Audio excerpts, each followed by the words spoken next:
Hi there, welcome to another day of our Sunday school lesson. So today is going to be the third lesson of the year, and we are going to look at lesson 3. And lesson 3 talks about Caleb, a man of faith. And I pray that the Lord will grace us the kind of grace He gave to Caleb to maintain his faith till the end. And our central truth says that faith in God produces extraordinary courage. And our memory verse is taken from Joshua chapter 14, verse the number 8. And the Bible says that, "But my brothers who went up with me made the hearts of the people melt with fear. I, however, followed the Lord my God wholeheartedly." Our lesson outline, first of all, we are going to look at conflicting reports. The land explore different reports. Then the next thing we are going to look at is speaking boldly for God. Speaking boldly for God. And under it, we are going to look at courageous faith exercise. Then courageous faith recognized. And the last thing that we are going to look at is receiving the inheritance. And under it, we are going to look at Caleb recount his story. Then Caleb claim his reward. And our lesson text is going to be taken from Numbers chapter 13, from the verse 30 to 32. Then Numbers 14, from the verse 6 to 9. Then Joshua chapter 14, from verse 16 to 14. So let's dive into the heart of today's lesson and see what the Lord has for us. Yes, so we are going to look at conflicting reports. That's the first one, the land explored. Numbers chapter 13, from verse 17 to 25. Verse 17. Moses gave the men these instructions as he sent them out to explore the land. Go north through the Negev into the hill country. See what the land is like and find out whether the people living there are strong or weak. This was a time where God has promised the Israelites that He's going to give them Canaan, that is the land flowing with milk and honey. Now, as a leader of Israel, that's Moses, he, knowing the promises of God, he realized that it is more important for them to explore the land which the Lord has promised them. And one thing he did was that he selected 12 people, one person from each tribe, to represent each tribe. So the spies were actually 12. So Moses selected 12 people to go and spy the land which the Lord has promised them. And now the instruction given to them was that, first of all, you must go and check the land, the kind of people who are there. Are they strong or they are weak? Secondly, you must check the kind of things that is on the land. Is the land flowing with milk and honey? Are they good? Are the people strong? Are the people weak? What are their qualities? And the last thing was that check if they are protected, if their walls are protected or they don't have walls around them. Keeping our eyes on the promise speaks about the courage that we have in God. So they set their eyes on the promise that this is what the Lord has promised us, and we must explore and see what the Lord has promised us. If they didn't go and spy the land, I don't think they would have understood or they would have known the people who are occupying the land. They would have gone there just by going sick and they would be defeated. But here lies the case. Moses makes sure that he sends spies to go and check the land which the Lord has promised them. And that is one key that we must take. God has promised us that He's going to give us this.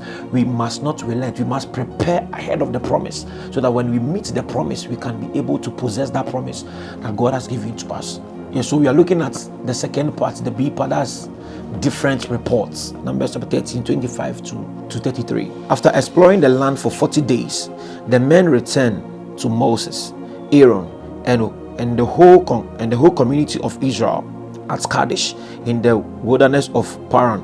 They reported to the whole community what they have seen and showed them the fruits they had taken from the land. This was their report to Moses. We entered the land you sent us to explore, and it was indeed a bountiful country, a land flowing with milk and honey. Here is the kind of fruits it produces. but the people living there are powerful and their towns are large and fortified. So now this was the instructions Moses gave to them. He said, when you go there, when you go to the land, check their strength, check the kind of fruits they are, the kind of fruits they produce, and when you are coming, bring reports. When one of the things that they did was that when they came to Moses, they brought samples of the fruits on that land, telling us that indeed what you sent us to go and spy, the land is flowing with milk and honey. But you see, when they went there, although they saw the good things on that land, they saw the blessings on that land, another thing they saw was that they realized that the people were very strong. The people were powerful to the point where they brought the report to Moses that yes, this is the thing that they have on the land, but I don't think we can overcome them. Why? Because of their strength. If you are surrounded with people who are negative conscious, or their minds always look at the bad aspect of life, it will be very difficult for us to conquer that promise. They brought the reports. Now this is the question I want to ask you. Do you think that the other 10 spies did the right thing?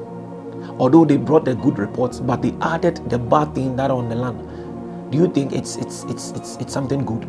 You can leave your comments in the comment section. Courageous faith exercise.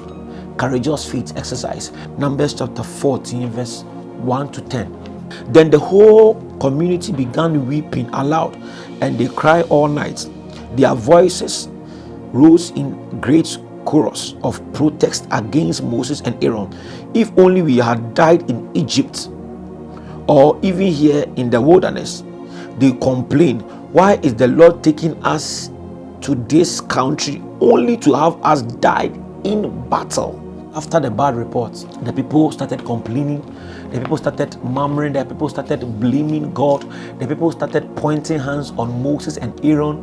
Why have you brought us here to die in the battle instead of you leaving us in the land of Egypt? Now they tried to appoint a new leader who would take them back to Egypt. It was very funny. It was very funny. You see, they forgot the God who kept them on the wilderness. They forgot the God who parted the Red Sea for them. They couldn't recall the thing the Lord has done for them. And so because of a bad report, you see the way the people were reacting. But thanks be to God, Joshua and Caleb stood on their feet. They try as much as possible to bring the hearts of the people back to God, to the point where they started encouraging the people that yes, indeed, the land is flowing with milk and honey. These are the kind of people who are on the land, but they have no protection, but they have no God. They are like prey to us. We can overcome them. We can take the land. In as much as they have this giant on the land, still we ourselves, we see them as grasshoppers. We will be able to take the land. Joshua and Caleb, they started stealing the people. They started making sure that they encourage the people about the promises of God. You see, 10 men brought bad reports, but 2 men stood on their ground, trying to tell us that we see. I love the spirit of Caleb to the point that he wasn't seeing the problem, but he was looking at the promises the Lord has promised them. He wasn't looking at the situation, who the people are, what the people carries, but he was actually looking at what the Lord has promised them. And one thing Caleb said that amazes me was that he said that they have no protection. They are like grasshoppers to us. My brother, my sister, if you have that faith as Caleb, or if you have the faith of Caleb, you will never see problems. But every situation, every storm will be a stepping stone to the next promised land that the Lord has promised you. I pray that may we have the same spirit as Caleb, that you will see that whenever we see the storms of life, we don't see those storms, but we see another stepping stone to the promised land. Caleb said, no. What you are seeing, that is not what we are seeing. But as for me and my brother Joshua, we are seeing that the Lord is taking us to the land which he has promised us. And these men, they are nobody. I pray that may you have that same spirit of Caleb, that we will be able to see opportunities instead of problems. May God help us. May God help us that we won't buy into the negative ideas of people, but we will see the promise that the Lord has promised us. Now, we are looking at the B parts. Courageous faith recognized. Numbers 14 from verse 20 to 24. Then the Lord said, I will pardon them as you have requested. But as surely as I live, and as surely as the earth is filled with the Lord's glory, not one of these people will even enter that land. They have all seen my glorious presence and the miracle signs I perform both in Egypt and in the wilderness. But again and again, they have trusted me by refusing to listen to my voice, blaming ourselves.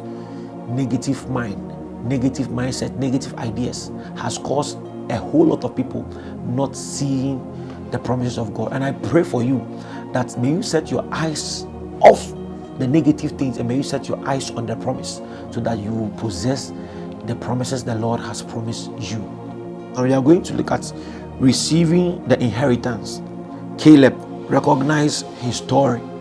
Joshua chapter 14 from verse 6 to 9. Caleb said to Joshua, remember what the Lord said to Moses, the man of God, about you and me when we were at Kadesh Barnea. I was 40 years old when Moses, the servant of the Lord, sent me from Kadesh Barnea to explore the land of Canaan. I returned and gave an honest report, but my brothers who went with me, frightening the people from entering the promised land. For we are looking at Caleb recount his story. Now, after 40 good years, they've occupied some of the land. After 40 good years, now Joshua was leading the people of Israel. Caleb went to Joshua at Gilgal and he told him that, you remember when Moses sent us to go and spy that land 40 good years ago? I stood with you and I brought a good news to the people. So Caleb was reflecting on his past glory, his past story, that those days I came with a good news. I came with a good intention. I encouraged the people. And Caleb and Moses told me that because of this, he has promised me. So you see, sometimes it is very good for us to reflect on our past glory, because sometimes those past glories help us to move on in life. Caleb remembered, he recalled his past glory, his story, the things he has done, the things God has used him to do, the encouragement he gave to the people, the strength he put in the people's life. He remembered his past story. We must sometimes recall our past glory, because whenever you recall your past glory, it helps you to keep your eyes on the promise. Caleb claimed his reward. Joshua chapter 14 verse 10 to 14. Verse 10. Now, as you can see, the Lord has kept me alive and well as he promised for all these 45 years since Moses made his promise. Even whilst Israel wandered in the wilderness, today I am 85 years old. I am as strong now as I was when Moses sent me on this journey, and I can still travel and fight as well as I could then, just as the Lord has promised. Now, Caleb came to Joshua to tell him that because of what I did, I remember Moses told me that he will give me the land of Hebron. So I have come, and he said that as my strength was in the day of my youth, I am still strong and I will be able to possess that land. And truly, Joshua blessed Caleb and gave him that land for him to. A man's faith opened doors for his descendants. A man's faith pushed him to fight for the very thing the Lord has promised. And I pray for you that may your faith never go down. May your faith, don't look at the things around you, don't look at the circumstances, but make sure that you press on your faith as Caleb steeled the people, as Caleb helped the people, encouraged the people. And at the last end, Caleb received his promise. I pray for you that may you have that same faith as Caleb had that faith, so that we'll be able to steal the people and receive our promises that the Lord has promised us. God bless you for connecting with us. God bless you for staying through this teaching. And I hope this teaching has been a blessing to you.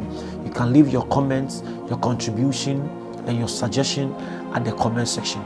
God bless you. I'll see you next week, this same channel. Sunday School, it's God's business. Sunday School, it's my good business. Sunday School, it's our good business. See you next week. Bye-bye.